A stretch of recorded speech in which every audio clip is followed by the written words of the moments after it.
Paulo Figueiredo, o dia começou com essa informação, né, que Dória teria desistido da pré-candidatura à presidência da República. Agora, mais próximo ao horário do almoço, o presidente do PSDB reafirmou que Dória é o candidato à presidência da República e há uma grande expectativa em relação ao que João Dória vai dizer nesse pronunciamento / entrevista coletiva às 16h no Palácio do Governo. Na redação, nós conversávamos e tem muitas teorias, né, de que ele vai tentar a reeleição pelo governo do estado, de que ele vai sair do PSDB, que ele está chamando a audiência e os holofotes para ele para tentar, de alguma maneira, impulsionar essa candidatura à presidência. Quais são os cenários possíveis na sua avaliação, Paulo? Olha, vou concordar com o Pena aqui, o Dória é um tremendo de um marqueteiro. O João Dória é um tremendo de marqueteiro. Agora, essa notícia, seja lá o que ele for decidir para o futuro político dele, é uma péssima notícia para o povo de São Paulo, né? Porque, afinal, era uma chance fantástica do povo se ver livre do João Dória e o desastre que foi a administração dele, não só para São Paulo, mas para o Brasil, porque as consequências econômicas do que o João Dória fez em São Paulo, o Brasil inteiro sofreu, né? O Brasil inteiro abastece São Paulo. Então, a economia de São Paulo é muito importante para o Brasil e as consequências do governo João Dória foram... tem a ver com a reportagem que nós estávamos ali anteriormente assistindo, do dono do restaurante, falando como, finalmente, o fluxo melhorou, apesar dos preços estarem subindo. Tudo isso é consequência das políticas defendidas pelo João Dória. Agora, o que eu acho interessante é essa disputa do João Dória com o Eduardo Leite, para ver quem vai ter menos voto na disputa para presidente, porque não são só as pesquisas.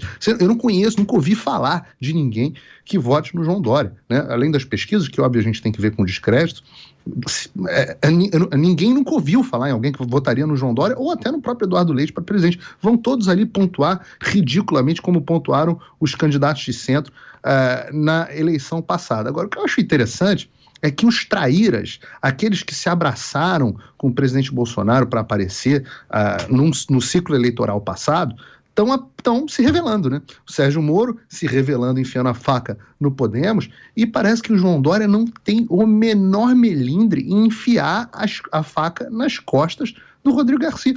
É uma coisa impressionante. Você imagina o coitado desse cara que acreditou no João Dória e virou companheiro de chapa dele com a promessa, com o aceno de que teria o amplo apoio para uma candidatura ao governo do Estado. Agora, sem o menor pudor, de um dia para o outro, tudo isso parece que não vai acontecer. É isso, quando você se associa a traidor, você sofre essas consequências aí que esses caras estão sofrendo.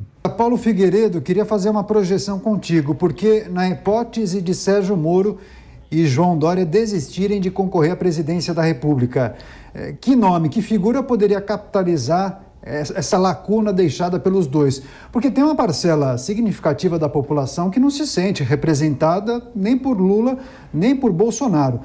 Você acha que o Ciro poderia crescer, eventualmente Simone Tebet, ou tem algum outro nome que poderia despontar?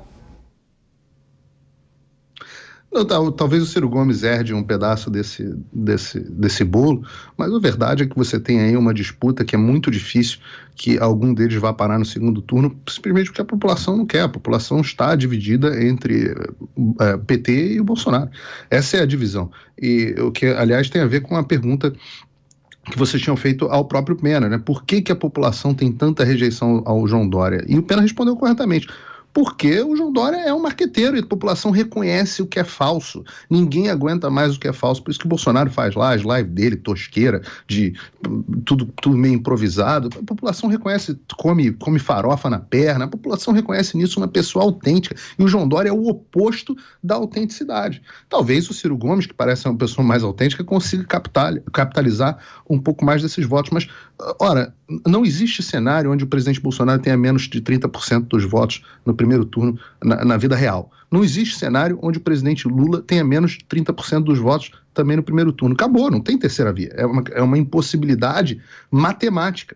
É uma impossibilidade matemática. A gente sabe que tem pesquisa dando 20 e pouco Bolsonaro, mas no final das contas, mesmo quando você faz as correções estatísticas que você tem que fazer de não voto, comparecimento às urnas, as correções dos problemas das pesquisas que não fazem entrevistas nos pequenos municípios, onde o presidente Bolsonaro vai muito melhor do que nos grandes municípios, É impossível você ter um cenário onde os dois não tenham pelo menos 30%, e aí acabou. Segundo turno será entre os dois. As pessoas que não gostam de escolher entre, não se sentem representadas nem por Lula ou por Bolsonaro, eu tenho uma péssima notícia para elas. Você terá que fazer a escolha entre Lula e Bolsonaro.